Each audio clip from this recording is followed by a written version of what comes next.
translated from Umidvara Vendo into Cymer. I guess the first thing to go wrong in my life was my hatching. Basically, I missed the fun part. You know, the whole big initial terrasymbiosis bit, where a planet becomes just barely habitable, and the vanguard wave bursts out of their seed pods and gets to work making the planet truly livable. It's all very dramatic, very cool, and I missed it. The second thing to go wrong is that shortly after my hatching, while I was eating my shell, I got a little too excited and ended up gnawing off the end of my left hind leg, which is why I have this cool foot. The scientists made it out of a native fungus they modified to build tools and housing units and stuff. Anyway, I poked my way out of my pod during the second wave, when the planet was well on its way to being a real Eumidian paradise. Me and the other second-gen vanguards are supposed to assist the continuing terrasymbiosis process, but let me tell you, that's boring as waste disposal. Running around the planet, gathering material for the terrasymbiosis engines until you drop dead? Spending your days and nights trying not to freeze and fighting off megafauna? I know that's exactly what I hatched to do, my purpose set by a critical need identified by the Union Mind, but it's terrible and dull and I hate it. I gotta admit that I have a hard time doing, or even paying attention to, stuff I don't really care about. My performance was subpar and not befitting a vanguard, and a bit pathetic, honestly. That's why I'm stationed here, in the sludge bit of the planet where the tropical habitable ring bleeds into the frozen white wastes. My ongoing mission is to retrieve the last few unhatched pods scattered across the muddy plains. They smacked into a Vendo millennia ago, along with the rest of the first-gen Vanguard pods from the seed ships. But they weren't lucky enough to land anywhere that became permissible for life, so the pre-person slurry inside remains in hibernation. The unhatched pods are still enormously valuable, though. Even if they're no longer viable, they retain undifferentiated, highly programmable biomatter we can use. Speaking of, if I screw this up, I'm going to get volunteered for functional reprocessing, which is the polite way of saying they're going to throw me in the recycler and harvest my genes and protein. Normally, we only put dead people and damaged pods in the recycler, but apparently I'm about as useful as either, so this is kinda my last chance. But I hate this stupid job. It's busy work since we've combed the planet like 5 times already, and as I said, I'm not too good at doing things I don't care about, even when my life is on the line. So now, I'm out here in the transition zone, carving huge looping figures in the mud with my power sledge, and trying not to think too hard about how today is the last day in the solar revolution, and I'm 1 pod away from my quota. The worst part is that it isn't even my fault. I actually did try to search for pods, but you see, this planet wasn't always an empty ice ball before we showed up. It was once a lush world teeming with life, and a lot of that life was huge, and it also had surprisingly good hibernatory abilities, for a non-Eumidian, that is. Now that we're basically thawing the whole planet, some of that life is waking up, and a lot of that life is hungry. One lovely example is this creature I'm calling Gobbler, and she's making my job even more of a nightmare. Every time I find a pod these days, and that's not often, along comes Gobbler. She chases me away and, you wouldn't believe this, gobbles up my find. It's a wonder that I was able to safely retrieve the 10 pods I have. It's sunset now, and things are looking hopeless. But let me tell you something. I'm not going to drive back to the habitat and donate my biomatter. That's right. I'm cutting off comms, spitting out my tracker, and deserting. Call me selfish. Call me a sorry excuse for a vanguard. I'm not dying in a recycler. So I turn my speed to max and shoot off toward the tundra. The first few sun turns are tough. Though vanguards don't need much sleep, we do need some. But I can't get any, because Gobbler is definitely stalking me. I honestly can't blame her. She and her mates have, baby gobblers to feed. If I were in her situation, I wouldn't really let an easy meal pass me by either. Speaking of food, I'm basically starving. I really didn't plan this well. My autos, the vast conglomeration of tiny selves that make up my mind, clash together, struggling to weave together conflicting thoughts into the best plan of action to handle the situation I've gotten myself into. But the only idea I can come up with is to keep driving, so I do. By the 5th day, I still haven't reached the ice plains, but all the big vegetation is gone, leaving little more than tiny shrubs and grasses and just a ton of lichen, which tastes nasty, but it's not like I have a lot of options here. Some of it is actually pretty beautiful, though, glowing gold and red against the rich black dirt. I nearly missed the stasis pod, partly because of all that plant stuff and partly because it looks nothing like a Eumidian pod, which is thin and sleek with lots of pretty leaf patterns. The surface of this round hunk of metal is a mottled crimson, with overlapping lines of lumpy armored plates going down the sides. It blends in perfectly with the landscape, but once I spot it, I turn the sledge around for a better look. The stasis pod is Cov-built, going by the shape and trademark color palette. The thing you need to know about the Cov is that they suck big super voids. I don't want to be speciesist or whatever, but they do.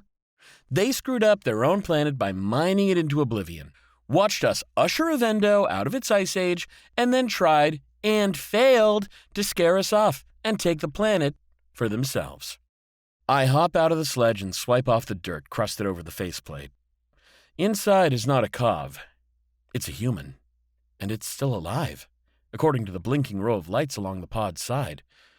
This is my first time seeing a real live human in person, and I'm sorry to say that I don't have anything particularly complimentary to report. Now, I'm no narcissist, but I've got a flawless bright green carapace, glittering teal compound eyes, lovely mandibles, and, in comparison, humans are sorely lacking.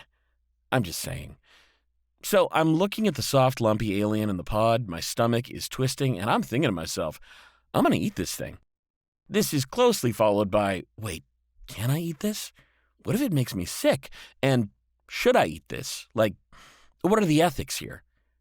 Look, I've never had human before, and again, I'm really, really hungry. We vanguards have extremely high metabolisms. That's relatively speaking, compared to other species. From my perspective, we're normal, and everyone else is a bunch of freaks, but it occurs to me that maybe the scientists back home might be able to revive the human. And even if we can't wake it up, this creature must be packed full of all sorts of useful stuff we could use. Alien protein complexes, genetic material, I don't know. I'm not a scientist like my broodmate Zorit, but more importantly, everyone will be busy wondering how one alien ended up in a stasis pod built by another alien species, and not wondering if I'd be more useful broken down for spare parts.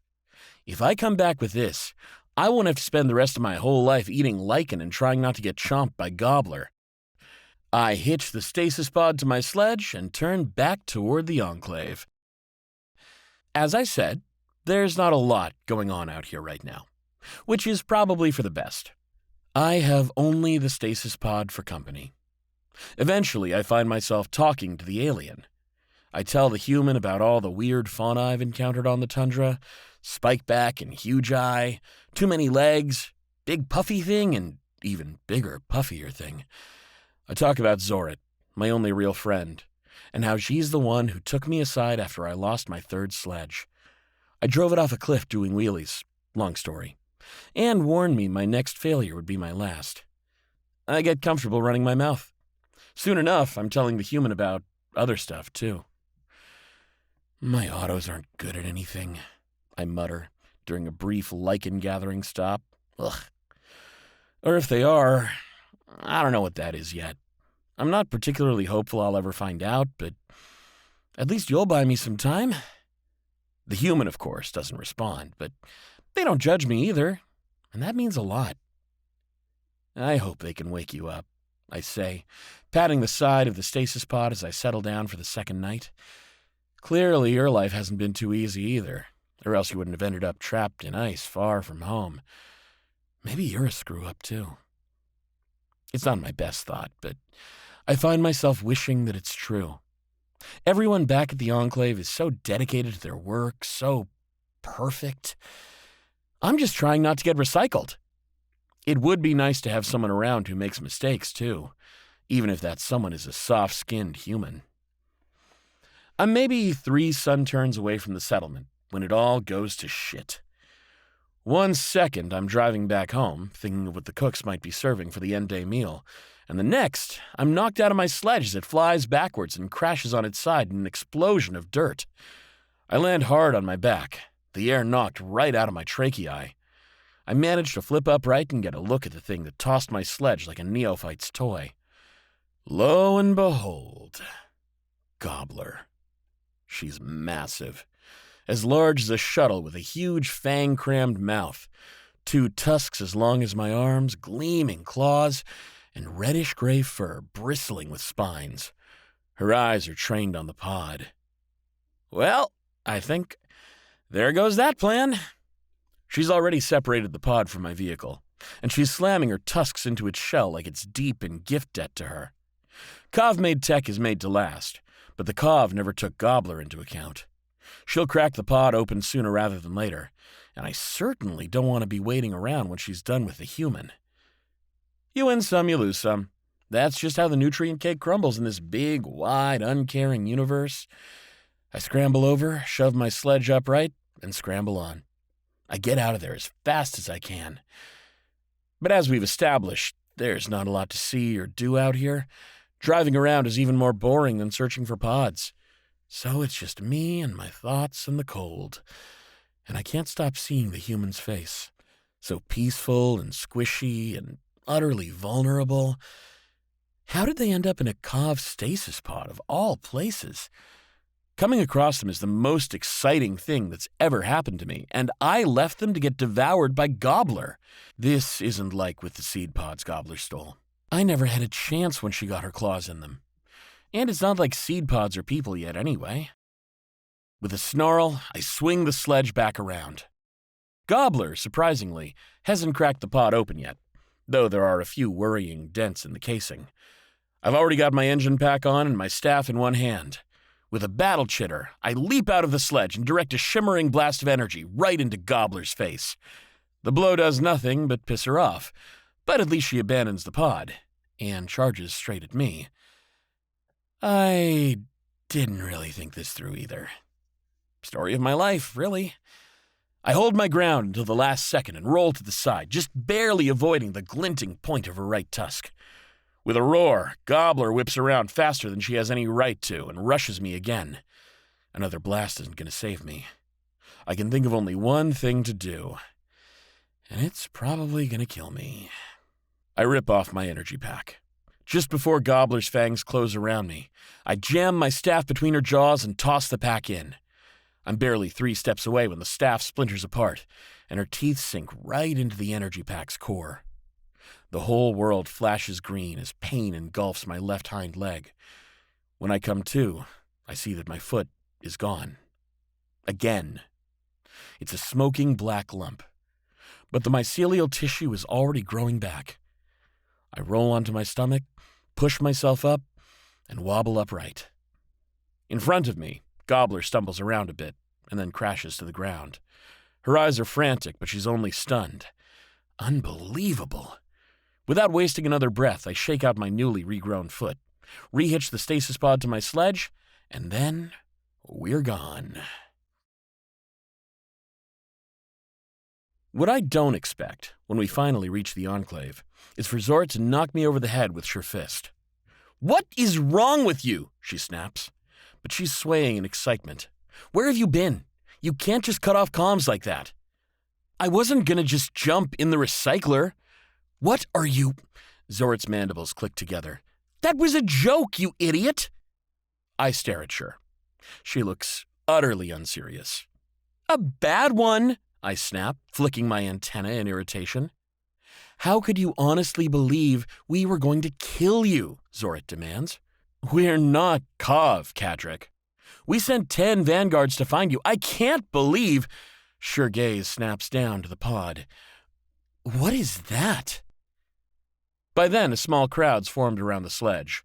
Orange lights spilling from the clustered houses illuminates fabricators, scientists, and vanguards like me. Something thrums in my body at the sight, spreading like sweet sap through my hemolymph. 5 seconds back home and I already feel better. The dense, warm fog, the heavy perfume of flowers and fruit, the humming chatter of my broodmates.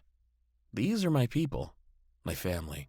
It seems ridiculous now that I didn't catch the joke, that I thought they were really going to throw me in the recycler. I can't believe I was going to leave them behind. Pabko, a vanguard from the first generation, is peering at the pod. A human! I puff up a bit.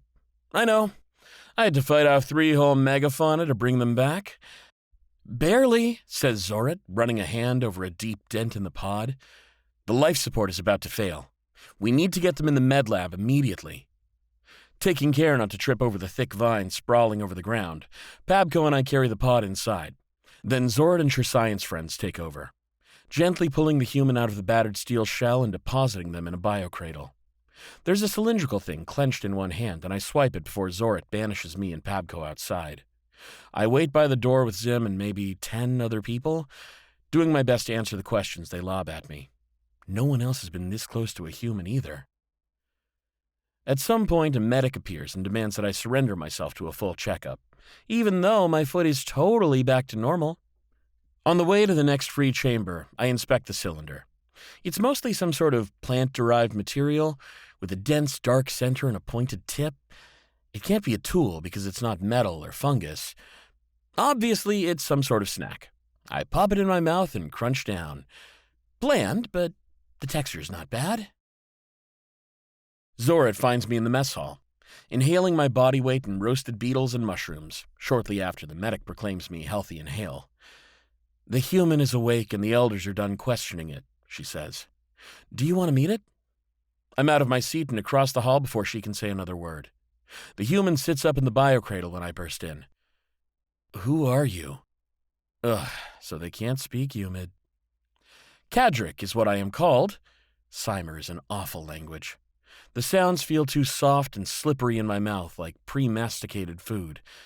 You have name? I'm Naz, the human says. He, him. He's longish, though not nearly as tall as a Eumidian, with what looks like eye implants, a tiny dip on one of the flesh pads on his face, lots of thick, black, poofy stuff on top of his skull, and light brown flesh covering.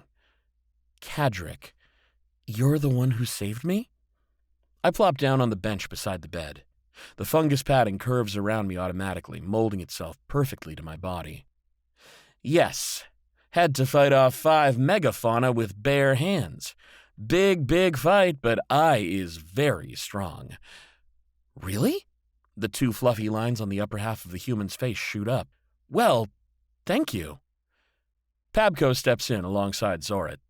I thought it was 3, Z says. No, it was 5. I scoot over on the bench to make room.